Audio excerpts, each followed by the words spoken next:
Hello আমার প্রিয় কাছের মানুষগণ, আসসালামু আলাইকুম। Welcome back my YouTube channel. সকাল সকাল আমি চলে আসলাম আমাদের ধান খেতে পানি দিতে, কারণ এবছর বেশি একটা বৃষ্টিপাত না হওয়ার কারণে আমাদের জমিতে প্রতিদিন পানি দেওয়া হচ্ছে পাম্পের সাহায্যে।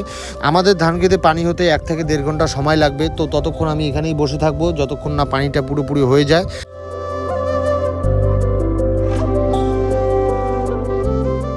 আমাদের জমিতে পানি ভরতে 2 থেকে 2.5 ঘন্টা সময় লাগবে, ততক্ষণ আমি এই ছোট ত্রিপল দিয়ে বানানো ঘরটার মধ্যে সময় কাটাবো।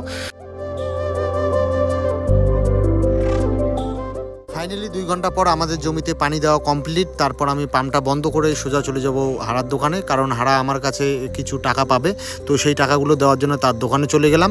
টাকা দিয়ে চলে আসলাম বাড়িতে। বাড়ি এসে দেখি আমার ছেলে মুরগির বাচ্চা নিয়ে খেলা করছিল। এই মুরগির বাচ্চাগুলো আমরা ভাঙা মোবাইল দিয়ে একজনের কাছ থেকে নিয়েছিলাম, একজন ফেরিওয়ালার কাছ থেকে। তো ভিডিওটা কেমন লাগলো অবশ্যই কমেন্ট করে জানাবেন। দেখা হচ্ছে অন্য কোনো মিনি ব্লগে। বাই। ধনুক দিয়ে কি করিস? পাখি মারবো। পাখি মারবো? নানির সাথে। হ্যাঁ, নানির সাথে।